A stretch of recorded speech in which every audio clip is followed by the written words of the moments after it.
आज तक वो रकम नहीं बनी। मैं साफ तौर पे कहना चाहता हूँ, आज तक वो रकम नहीं बनी और वो शख्स पैदा नहीं हुआ जो राघव चड्ढा को, आम आदमी पार्टी को या अरविंद केजरीवाल को खरीदे। मैं साफ तौर पे अपने विरोधियों को कहना चाहता हूँ। राघव चड्ढा जैसे ही आम आदमी पार्टी से बेवफा हुए, सियासी गलियारों की हलचल बढ़ गई है। चाहे बीजेपी हो, चाहे कांग्रेस हो, चाहे आम आदमी पार्टी हो। आम आदमी पार्टी को एक बड़ा झटका इसके लिए लगा है, साथ ही बीजेपी का ये मास्टर स्ट्रोक भी कहा जा रहा है। बात करते हैं कि असली बात क्या थी।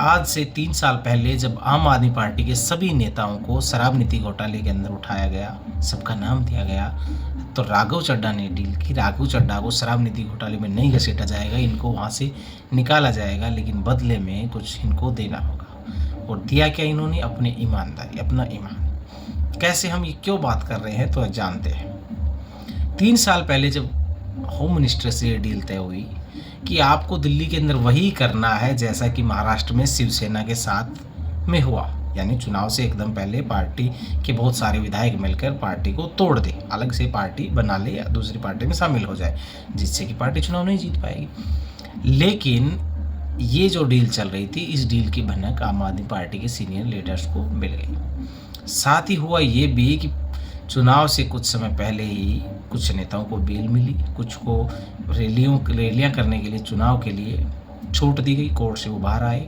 उन्होंने इस पे काम किया और उन्होंने चुनाव लड़ा। हालांकि आम आदमी पार्टी चुनाव नहीं जीत पाई, उसके पीछे भी बहुत सारे रीजन है क्यों नहीं जीत पाई।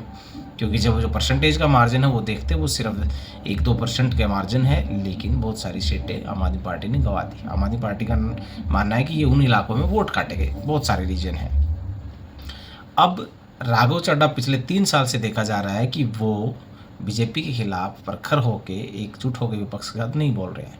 बहुत सारे मुद्दों पर विपक्ष ने जब सरकार को घेरना भी चाहा, वॉकआउट किया संसद का, तो भी राघव चड्ढा ने ना वॉकआउट किया, ना ही वो सरकार के खिलाफ कुछ खास बोले। हालांकि आम आदमी के मुद्दे वो उठाते रहे, कंटिन्यू उसी पे बोलते रहे। यही एक रीजन था कि आम आदमी पार्टी ने कुछ समय पहले ही राघव चड्ढा को डिप्टी जो लीडर है उसके पद से इन्होंने हटा दिया। क्योंकि बहुत सारा समय है, पार्टी का जो समय मिलता था राघव चड्ढा उसमें ना तो सरकार के खिलाफ बोलते थे और ना ही पार्टी को समय देते थे, और ना ही पार्टी के जो फंक्शंस थे, पार्टी के जो वर्क थे, उन पे काम कर रहे थे।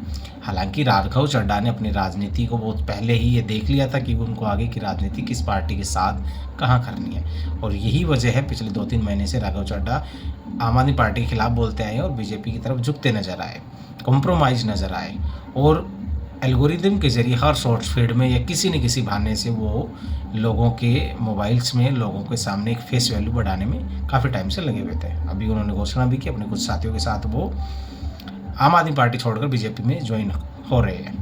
और ये गुजरात चुनाव से पहले, गुजरात चुनाव में आम आदमी पार्टी काफ़ी अच्छा खासा होल्ड रखती है, पिछले इलेक्शन में प्रभाव रहा, इस इलेक्शन में और भी ज़्यादा प्रभाव बताया जा रहा है।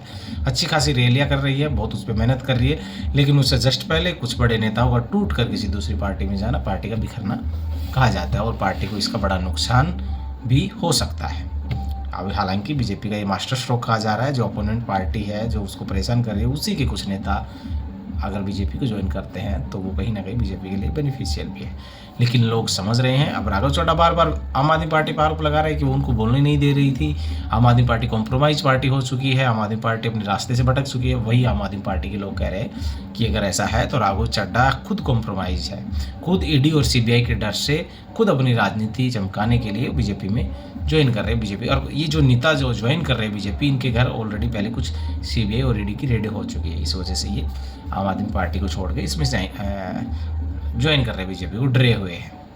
हालांकि इसमें राघव चड्ढा कहते हैं कि पिछले 12 साल में मोदी सरकार ने जो कुछ अच्छे काम किए, इस वजह से वो बीजेपी में जा रहे हैं। तो आम आदमी पार्टी का सवाल ये भी है कि अगर 12 साल से अगर अच्छा ही काम कर रही है बीजेपी तो फिर आप गुंडों की पार्टी क्यों वेट कर रहे थे? अगर भारतीय जनता पार्टी में शामिल हो जाओगे तो आप पर कोई मुकदमा नहीं होगा, आपको बाइज्जत बरी कर दिया जाएगा, और अगर नहीं शामिल हो तो पकड़ के जेल में डाल